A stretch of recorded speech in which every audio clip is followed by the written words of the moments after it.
오늘 본문은 여호와 하나님께서 하신 말씀입니다.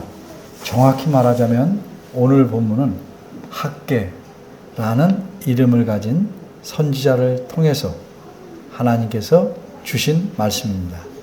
학개서는 요즘식으로 말하자면 4개의 설교, 3개는 다른 날짜, 그리고 마지막 4번째는 3번째 날짜와 같은 날 다시 주신 말씀인데, 이 4개의 설교로 이루어진 책입니다. 이 중 2번째 설교인 학개 2장 1절에서 9절 내용 중 한 부분이 오늘 본문입니다. 본문에는 낙심한 사람들이 등장합니다. 우리도 여러 가지 이유로 크고 작은 또 수많은 낙심을 겪으며 인생을 살아갑니다. 우리의 경험에서 알 수 있듯이 사람은 말로써 남에게 용기를 줄 수도 있고 남에게서 용기를 빼앗을 수도 있습니다. 말로써 마음을 힘있게 할 수도 있고 마음을 가라앉혀서 힘을 잃게 할 수도 있습니다. 그런데 사람이 마음에서 힘을 잃으면 어떻게 됩니까? 그 사람은 옳은 일을 하지 못합니다. 심지어 마땅히 해야 할 일조차도 할 수 없을 수도 있습니다. 본문에는 하나님 말씀에 순종하는 도중에 마음의 용기를 빼앗긴 사람들, 마음에서 힘을 잃은 사람들이 등장합니다. 본문에 나온 사람들은 어떤 이유로 낙심하였을까? 과연 이들을 누가 격려할 수 있을까? 그리고 어떻게 이들을 격려할 수 있을까? 오늘 본문에서 3가지를 살펴보려고 합니다. 첫째, 어째서 낙심하게 되었나? 둘째, 누가 낙심한 사람들인가? 셋째, 어떻게 낙심을 이겨낼까? 첫째입니다. 어째서 낙심하게 되었나? 4절에는 똑같은 말씀이 3번 나옵니다. 어떤 말씀인지 보시면 아시겠죠?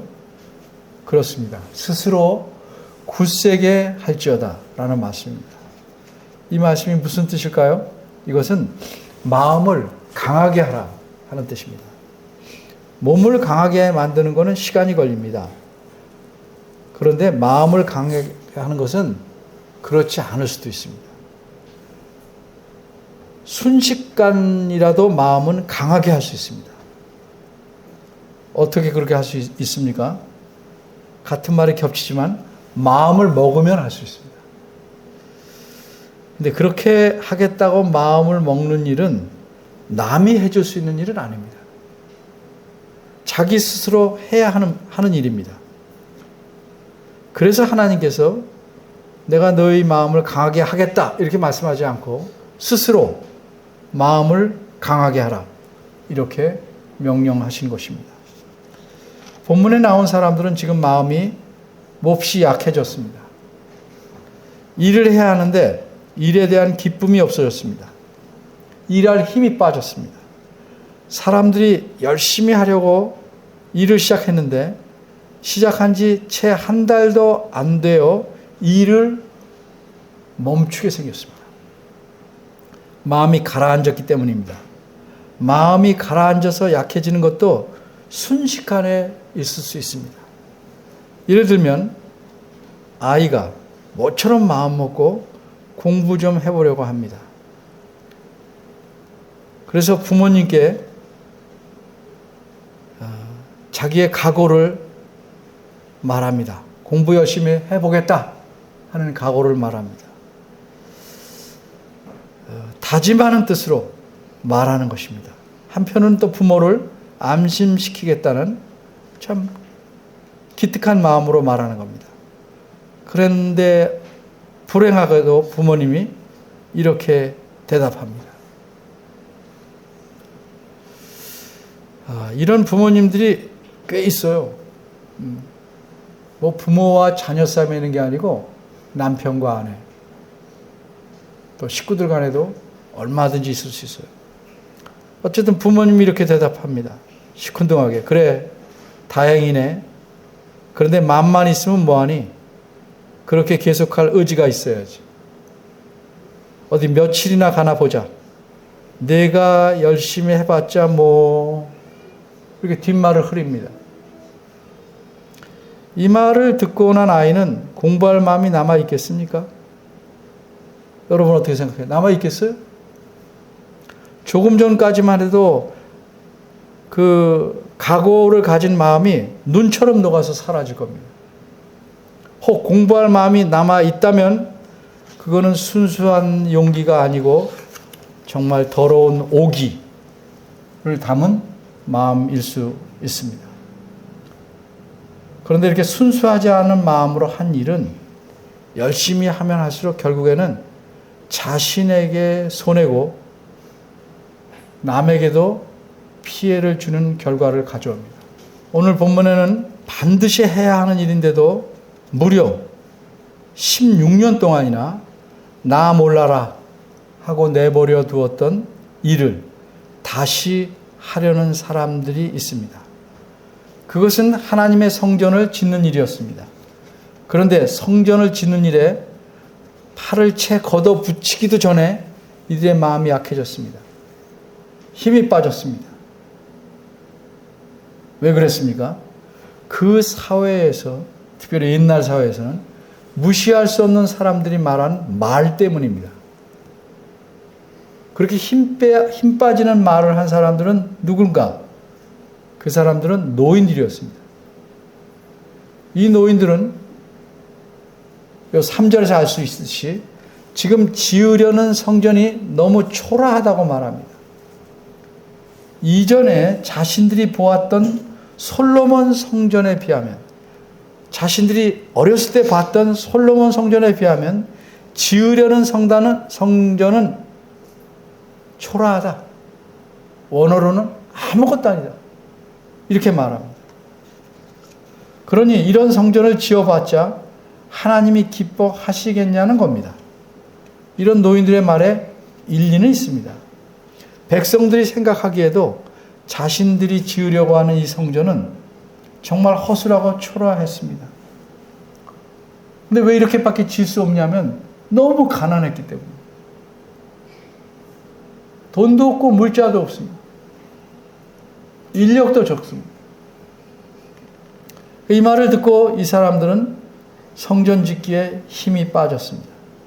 지어봤자 아무 소용이나 보람이 없을 것 같았습니다. 그래서 이제 하나님 명령에 순종해서 성전을 짓기로 한 일이 사람들의 말 때문에 멈출 수밖에 없는 위기에 놓였습니다. 둘째, 누가 낙심한 사람들인가? 그러면 누가 이 노인들의 말을 듣고 낙심했습니까? 그러면 이렇게 낙심한 사람들을 하나님께서는 외면하실까요? 아닙니다. 그래서 이런 상황에 여호와 하나님께서 나서서 말씀하시게 된 겁니다.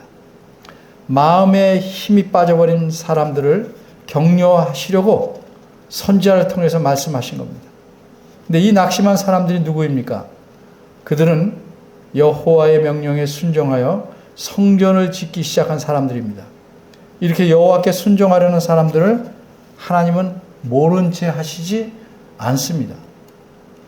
여호와 하나님 말씀에 순종하려던 이들이 용기를 잃는 것을 하나님께서는 결코 그냥 내버려 두시지 않습니다.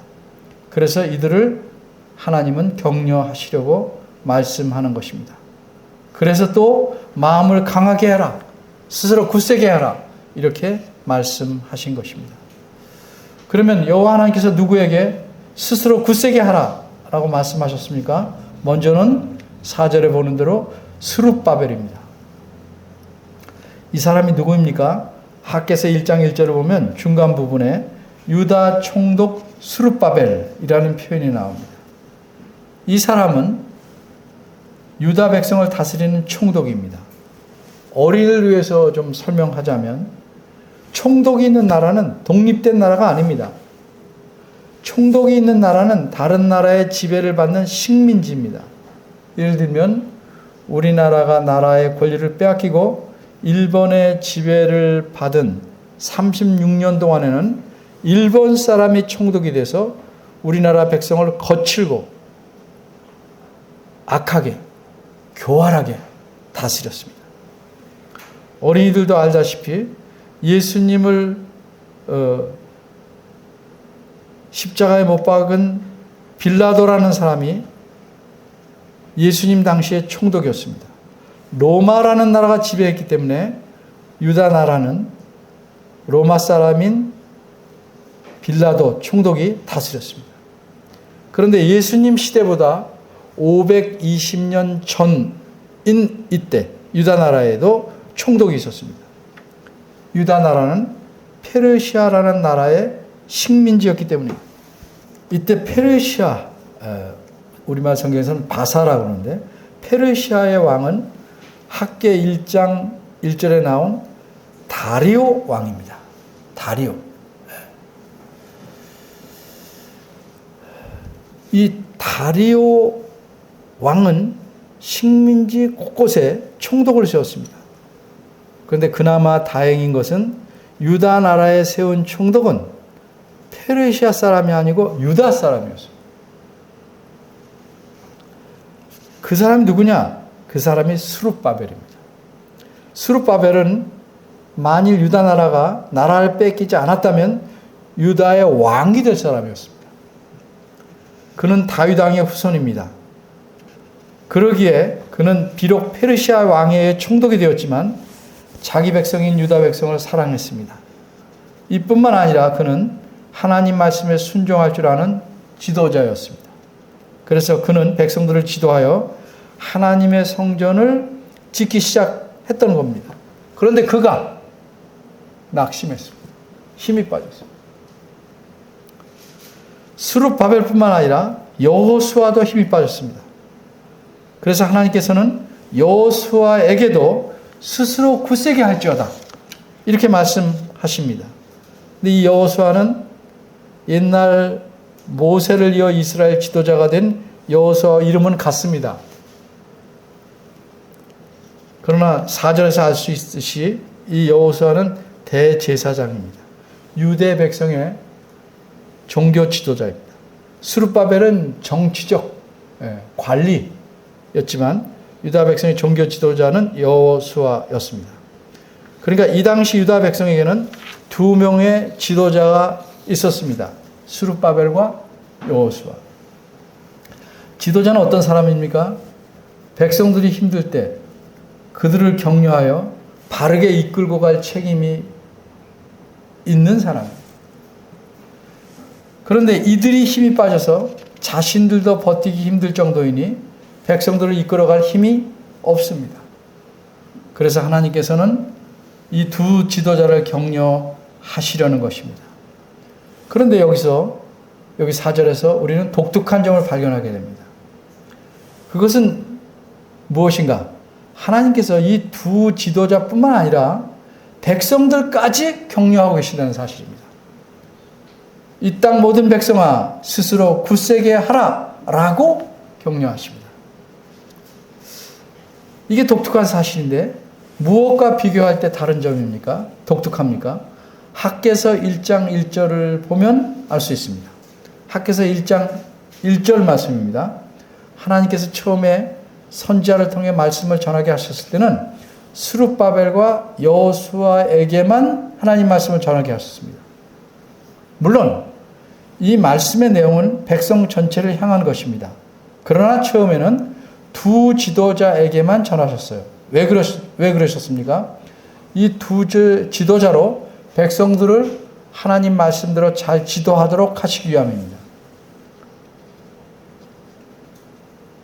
그래서 이 두 지도자에게 하나님께서는 성전에 대한 백성들의 생각이 어떠한지를 분명하게 알려주셨습니다. 그 결과 지도자들은 하나님 말씀을 깨달았습니다. 그리고 하나님 말씀을 백성들에게 전하였습니다. 그리고 무슨 일이 생겼습니까? 마침내 학개서 1장 2절입니다.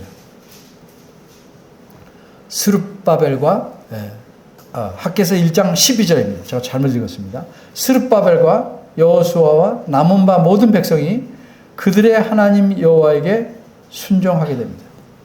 그런데 오늘 본문 4절에서는 하나님께서는 두 지도자는 물론이고 백성 모두를 격려하십니다. 왜 그러실까요? 과거를 살펴보고 반성하게 하고 깨닫게 하는 일은 두 지도자를 통해서도 가능합니다. 그런데 마음의 힘을 잃은 이 심각한 문제는 지도자가 해결하기 어렵습니다. 게다가 지도자 자신도 힘을 잃어버렸습니다. 그래서 하나님께서는 직접 백성들까지 격려하시게 된 것입니다. 그러면 이렇게 격려하시는 목적은 무엇입니까? 하던 일을 멈추지 말고 계속 하게 하시려는 겁니다. 모처럼 이들은 하나님을 자신의 삶에서 그 중심에 모시고 살려고 합니다. 하나님을 자신들의 삶에서 가장 우선으로 삼으려고 합니다. 그래서 그런 마음의 표시로서 하나님의 성전을 지으려고 하는 것입니다. 근데 이런 흐름을 모르고 교회당을 크게 짓고 싶은 사람들이 이 구절을 따다가 잘못 적용합니다. 이건 하나님을 마음에 모시고 산다는 표시로 하나님이 요구한 것입니다. 그래서 하나님은 그들에게 스스로 굳세게 하라라고 격려하십니다. 그리고 일하라 이렇게 말씀하십니다. 셋째, 어떻게 낙심을 이겨낼까? 4절을 한번 자세히 보십시오. 하나님께서 이들을 격려하기 위해서 얼마나 간절하게 말씀하고 계십니까? 보시는 바와 같이 나 여호와가 이르노라, 나 여호와의 말이니라, 만군의 여호와의 말이니라 이렇게 3번씩 거듭 말씀합니다. 다른 이의 말이 아니고 내 말이니 나를 믿고 따르라, 내가 말한 대로 하라 고 강하게 말씀하는 겁니다. 그리고 성전을 짓던 일을 그게 초라한지 아닌지 신경 쓰지 말고 계속해서 완공하라고 말씀하십니다. 그런데 여러분, 자기 마음을 스스로 강하게 하는 일이 쉽지 않죠. 아자아자, 힘내자, 화이팅, 난 할 수 있다. 그것도 힘들어서 영어로 I can do, 뭐라고 막 이렇게 외치면 할 수 있나요? 할 수 있다고 해도 그건 잠시뿐입니다. 그리고 사람이 할 수 있는 일에는 한계가 있습니다. 제 아무리 마음을 강하게 먹고 파이팅을 외치고 죽기 살기로 덤벼들어도 할 수 있는 일이 있고 할 수 없는 일이 있습니다. 그런 일이 참 많습니다. 이 세상에는 오히려 할 수 없는 일이 더 많습니다. 그런데 사람에게 이러한 한계가 있다는 사실을 잘 아시는 하나님께서 말씀하시기를 마음을 굳게 먹고 일하라는 겁니다. 해봤자 소용이 없게 판단돼서 지도자들까지도 손을 놓아야 할 정도로 낙심해 있는데 그 일을 계속하라는 겁니다. 어째서 하나님이 이렇게 명령하십니까? 그 이유는 4절 끄트머리 일할지어다 라는 말씀 뒤에 나옵니다. 우리말 성경에서는 안타깝게 빠졌습니다만 원문에서는 왜냐하면 이라는 말이 들어있습니다. 그래서 원문대로 일하면 일할지어다 왜냐하면 내가 너희와 함께 하기 때문이다 합니다. 왜냐하면 아주 중요해요. 하나님께서 이렇게 함께 하신다 라고 말씀하시는 의미를 잘 알기 위해서 예를 하나 들어보겠습니다. 제가 어렸을 때는 그 당시엔 국민학교인데 이 초등학교만 졸업하고 중학교에 가지 못하는 사람들이 꽤 있었습니다. 공부를 못해서가 아니라 공부를 잘해도 부모님이 교육을 받을 필요가 없다고 생각하거나 또 너무 가난해서 이런저런 사정으로 중학교에 갈 수 없었습니다. 어떤 초등학교 6학년 학생이 아무리 공부를 열심히 해도 더 이상 중학교에 갈 수 없으니까 2학기에는 아예 공부에 손을 놨어요. 그런 마음으로 학교에 다니게 됐어요. 그런 사정을 하시고 담임선생님이 하루는 그 학생을 불러서 말씀합니다. 너 왜 이번 학기에는 전처럼 열심히 공부하지 않고 힘이 빠졌냐? 힘을 내서 열심히 공부하지? 그러자 학생이 대답합니다. 공부해도 아무 소용이 없습니다. 죄송합니다. 선생님이 말씀합니다. 넌 공부만 열심히 하면 된다. 내가 있잖니. 이때 내가 있잖니 라는 선생님의 말씀을 어떻게 이해하는 것이 옳겠습니까? 내가 지금 여기 있다 라고 이해해야 할까요? 아니면 내가 너로 중학교에 갈 수 있도록 최소한 등록금을 대주겠다 라고 이해해야 할까요? 이와 비슷하게 하나님께서 내가 너희와 함께 하시다고 하는 말씀은 단순히 지금 내가 너희를 떠나 있지 않고 지금 함께 있다. 그 정도의 의미가 아닙니다. 이 말씀은 내가 너에게 필요한 모든 것들을 마련해 줘서 너희가 이 성전을 다 짓도록 책임지겠다는 의미입니다. 따라서 너희는 다른 걱정은 하지 말고 마음을 강하게 하여 열심히 일만 하면 그것으로 충분하다는 말씀입니다. 그리고 이 말씀은 빈말이 아닙니다. 무책임한 말씀이 아닙니다. 왜? 이렇게 말씀하신 분은 누굽니까? 만군의 여호와 하나님이시기 때문입니다. 그러면 여기서 우리가 또 생각해 볼 문제는 어째서 하나님께서는 이 낙심에서 용기를 잃은 사람들과 함께 하시는 것인가 하는 점입니다. 5절에서 그 이유를 알 수 있습니다. 5절에 있는 하나님 말씀을 정확히 알기 위해서 원문에 따라서 제가 설명하겠습니다. 우리말 성경은 얼핏 보면 두 가지가 머물러 있다고 말하는 것 같아요. 네. 내가 너희와 언약한 말과 나의 신이 오히려 너희 중에 머물러 있나니. 그래서 두 가지를 말하는 것 같아요. 하나는 내가 너희와 언약한 말, 다른 하나는 나의 신. 그러나 이거는 안타깝게도 좀 분명치 않게 번역한 표현입니다. 분명하게 말하자면 5절의 앞부분은 너희가 애굽에서 나올 때 내가 너희와 맺은 말씀대로입니다. 5절 앞부분이 내가 너희와 맺은 말씀대로. 그럼 하나님께서 맺은 말씀이란 무엇입니까? 이것은 하나님께서 출애굽한 이스라엘 백성과 맺은 언약을 가리킵니다. 따라서 하나님께서 현재 성전을 짓기 시작한 유다 백성들과 함께 하시는 까닭은 오래전에 그들의 조상과 맺으신 언약의 말씀대로, 그 내용대로 그 언약을 지키시기 때문이라는 말씀입니다. 이처럼 하나님께서 오래전에 이들의 조상과 맺으신 언약을 신실하게 지키시고 있다 하는 사실을 두 가지로 말씀하는 겁니다. 하나는 4절 끝에서 말씀하신 내가 너희와 함께 한다라는 표현입니다. 다른 하나는 5절 중간에서 말씀하시는 나의 신이 오히려 너희 중에 머물러 있다라는 표현입니다. 이 두 가지 표현은 엄밀히 말하면 한 가지 사실을 말하는 겁니다. 내가 너희와 맺은 언약의 말씀대로.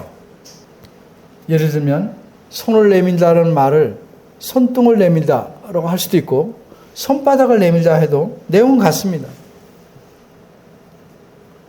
이처럼 하나님께서 언약의 내용대로 이스라엘 백성과 함께 하시는 것을 다른 표현으로 하나님의 신이 그들 가운데 머물러 있다 하는 것으로 표현한 겁니다. 이렇게 하나님께서 너희와 함께 하신다. 바꿔 말해서 하나님의 신이 너희 중에 머물러 계신다.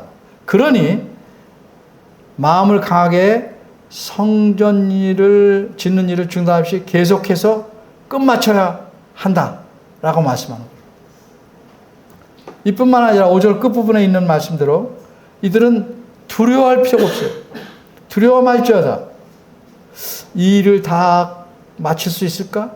이전처럼 다른 민족들의 방해로 공사가 16년 전처럼 중단되지 않을까? 등등 결코 두려워할 필요가 없습니다.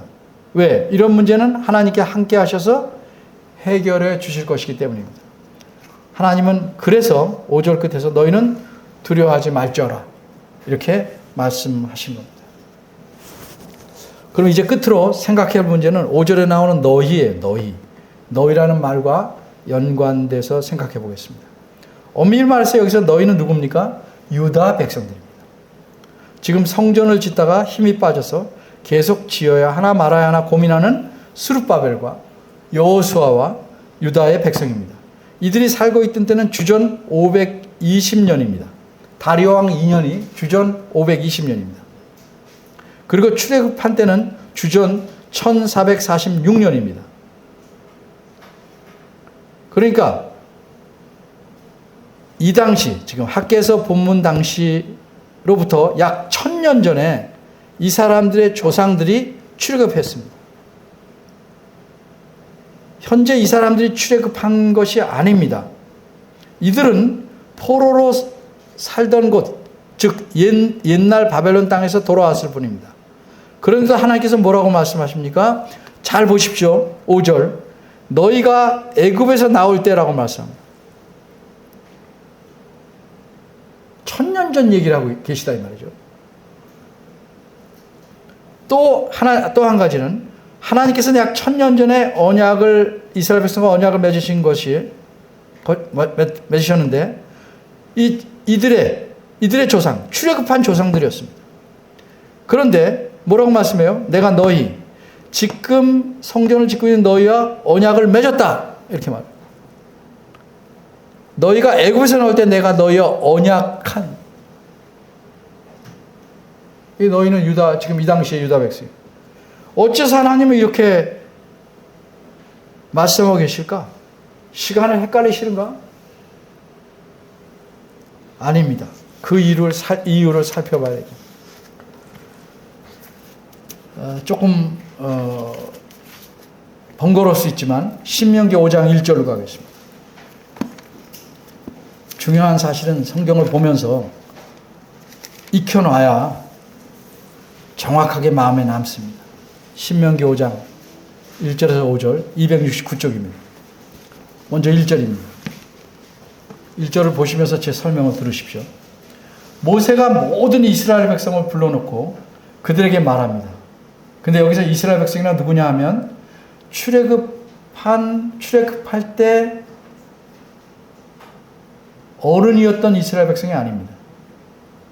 이때는 출애굽한 지 거의 40년이 지난 때입니다.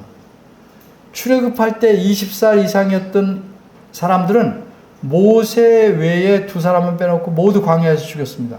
여호수아와 갈렙 빼놓고 다 죽었어요. 하나님 약속을 믿지 못해서 하나님 말씀을 거역한 죄로 모두 다 광야에서 죽었어요. 따라서 지금 1절에서 여기 1절에 말씀한 여기 모인 이스라엘 백성은 출애굽할 때 미성년이었거나 출애굽한 후에 지난 40년 동안 광야에서 태어난 사람들입니다. 하나님께서는 출애굽한 그 해에 시내산에서 출애굽한 이스라엘 백성과 언약을 맺으셨습니다. 그런데 모세는 2절에서 뭐라고 말씀합니까? 하나님께서 호렙산, 시내산의 다른 이름입니다. 호렙산에서 여기 모인 우리와 언약을 맺었다고 말합니다. 대부분 그때 없었어요. 3절에서는 이 사실을 더 자세히 말합니다. 이 언약은 여호와께서 우리 열조하고만 세우신 것이 아니고 오늘날 여기 살아있는 우리 모두와 세우신 것이다. 이렇게 분명히 말합니다. 4절을 봅니다. 여호와께서 산 위 불 가운데서 너희와 대면하여 말씀하시매. 여기서 하나님께서 대면하여 말씀하신 너희는 누구예요? 여기 서 있는 사람들의 부모나 조부모입니다. 그런데도 지금 모여있는 사람들을 대면하여 말씀하셨다고 말합니다. 5절에서도 너희는 마찬가지예요. 어떻게 모세가 이렇게 말할 수 있을까? 그 이유는 언약에 대한 하나님의 생각 때문입니다. 그걸 모세가 잘 이해했어요. 좀 더 정확히 말하면 하나님께서 이스라엘 백성과 맺으시는 언약의 성격 때문입니다. 특징 때문입니다. 하나님께서는 사람과 언약을 맺으실 때 그 사람뿐만 아니라 그 사람의 모든 후손까지도 언약 속에 다 포함하십니다. 그래서 하나님의 언약은 끊이지 않고 대대로 이어집니다. 이런 언약의 특성을 가리켜 조금 어려운 표현으로 전에 한번 썼는데, 언약의 계대적 성격, 언약의 계대성이라고 말합니다. 릴레이 할 때, 이어달리기 할 때 계주라고 그러죠. 이렇게 하듯이 하나님의 언약이 대를 이어가는 그렇게 계속되는 특성을 계대성이라고 합니다. 그러니까 하나님께서 출애굽한 이스라엘 백성들 언약을 맺으실 때 그 언약에는 그들의 모든 후손이 포함되어 있는 것입니다. 그래서 모세는 신명기 5장 2절 3절에서 이 언약은 오늘날 살아있는 우리 모두와 세우신 것이다 라고 말할 수 있었습니다. 그리고 오늘 본문 학개 2장 5절에서 하나님께서 말씀하기를, 하나님 말씀이에요. 내가 너희와 맺은 언약이라고 말씀합니다. 출애굽할 때 너희와 맺은 언약. 물리적으로는 아니에요. 근데 하나님이 생각하는 언약은, 하나님 맺은 언약은 출애굽 때 이들의 조상과 맺으면 그것은 곧 그 후손들과 함께 맺으신 거라. 그러니까 뭐라고 말씀하실 수 있냐면 내가 너희와 맺은 언약, 이렇게 말씀하는 겁니다. 그러니까 하나님은 언약을 맺을 때 그 백성들 전체를, 그들을 포함해서 후손 전체를 하나로 여기십니다. 그렇게 1000년 전에 조상들이 출애굽했는데도 그들의 후손들에게는 하나님께서 너희가 애굽에서 나올 때 이렇게 말씀하고 있는 겁니다. 이게 하나님의 생각입니다. 이걸 잘 이해해야 됩니다. 몇 차례 말씀드린 바 있지만 우리가 외우다시피 해야 하는 꼭 필요한 내용이에요. 그래서 다시 말씀드려요. 이처럼 하나님께서 이스라엘 백성과 맺으신 언약의 내용은 간추리면 3가지예요. 첫째는 뭡니까? 나는 너희 하나님이 된다. 이거 잊으시면 안 돼요. 자다가라도 물으면 대답해야 돼요. 두 번째가 뭐예요? 그래서 너희는 나의 백성이 된다. 셋째, 뭐예요? 그러므로 나는 너희와 어쩐다? 함께 한다. 따라서 하나님께서는 출애굽한 이스라엘 백성과 언약을 맺으신 이후로 변함없이 줄곧 그들과 함께 하셨어요. 이들이 하나님을 믿지 않고 배반하고 하나님의 맺은 언약을 저버렸을 때도 하나님은 신실하게 언약을 지키셨어요. 그래서 그들의 후손들과 변함없이 함께 하셨어요. 계속해서 하나님께서는 지난 1000년을 이들과 함께 동행하셨습니다. 그저 옆에서 동행했다고 해서 묵묵히 걷고만 계신 것이 아니고 그들을 보호하시고 인도하시고 살아가게 하셨습니다. 사람들은 수없이 변덕 부리고 하나님 배반하시기를 밥 먹기 해도 하나님께서는 신실하게 그들과 동행하셨습니다. 그래서 지금 성전을 짓고 있는 이 사람들에게 그러한 사실을 강조하고 계시는 겁니다. 스스로 굳세게 하라, 일하라. 내가 너희와 1000년 전에 언약한 대로 너희와 계속 동행해 왔고 지금도 동행하고 있으니 두려워 말고 일하라.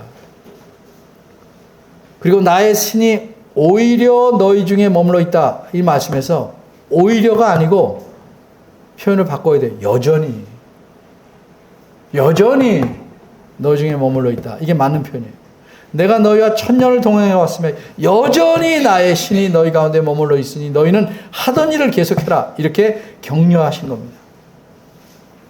이처럼 하나님의 백성은 하나님 말씀을 통해서 낙심을 이겨낼 수 있게 된 것입니다.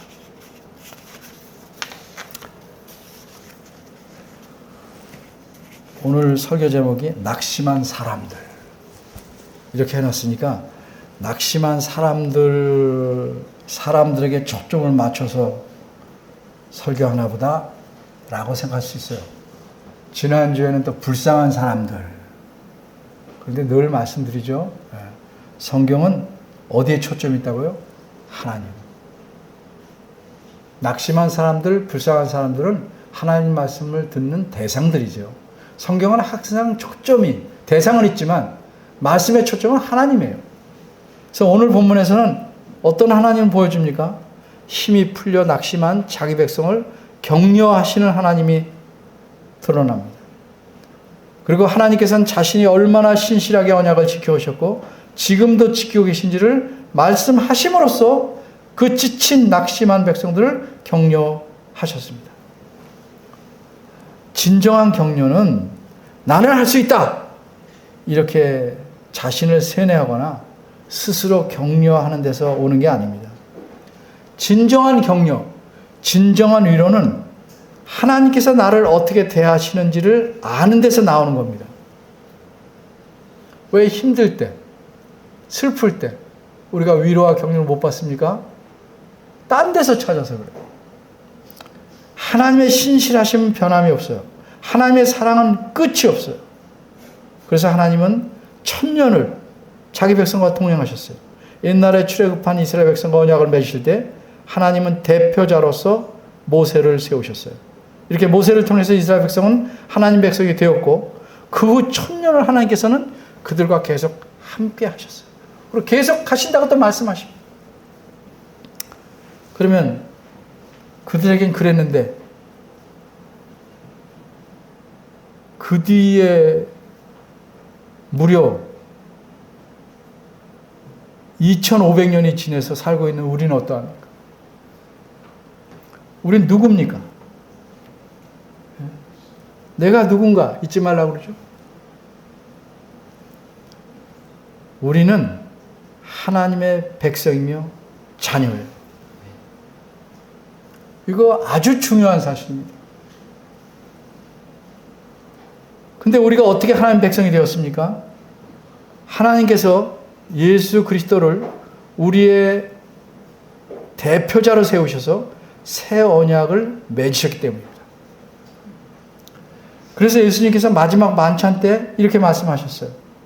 이 잔은 내 피로 세운 새 언약이니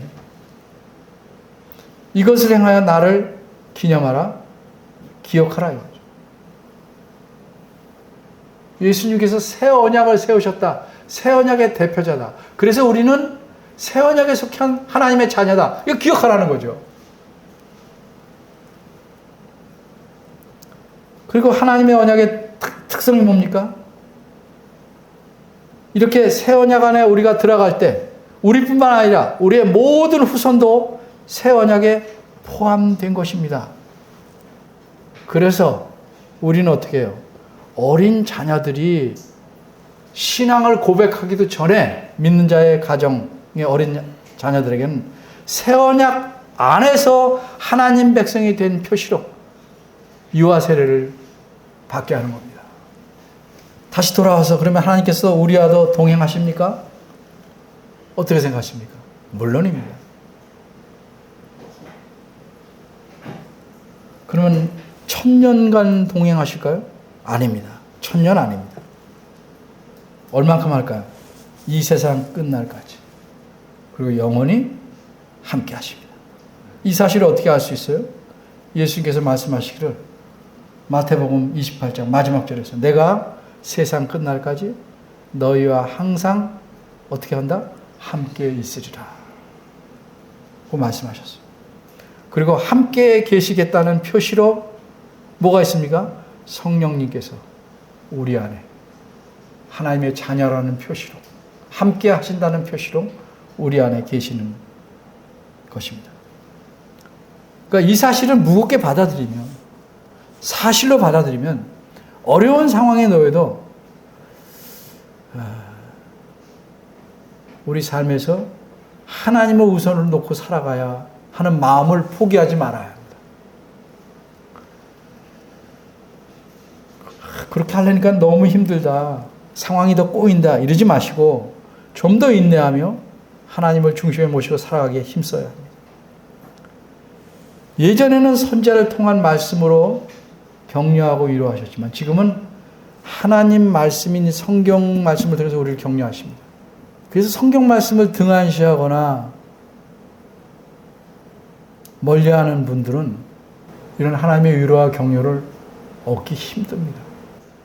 뿐만 아니라 하나님은 성경 말씀을 통해서 우리 격려하실 뿐만 아니라 하나님 말씀을 비추어서 우리가 우리 형편과 상황을 들여다보면 항상 모든 걸 바라보고 생각하고 하는 기준, 표준은 하나님 말씀입니다.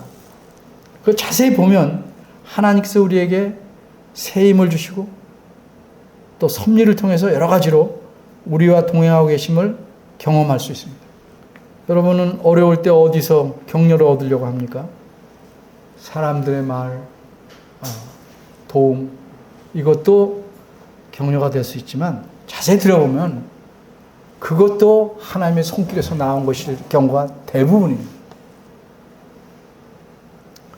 우리 모두 하나님 앞에서 놀랍고 하나님께서 격려하시는 이 놀랍고 감사한 삶을 계속 살아가시면 참 좋겠습니다. 기도하겠습니다. 하나님, 저희가 하나님을 우리 아버지로 부르며 감사하지만 아버지를 잘 알아가는 일에는 게으르지 않은지 돌아봅니다. 그래서 하나님께서 자신의 말씀을 통해서 주시는 모든 상황에 알맞고 꼭 필요한 반드시 있어야 하는 격려와 위로와 새 힘을 얻지 못하고 안타깝게 살아갑니다. 저희를 깨우쳐 주시고 하나님 말씀에 따라 세상을 볼 줄 알며 판단하고 하나님을 존중하며 경외하며 살아가는 저희가 되도록 깨우쳐 주시고 경책하시고 이끌어 주시길 바랍니다. 예수님의 이름으로 기도합니다. 아멘.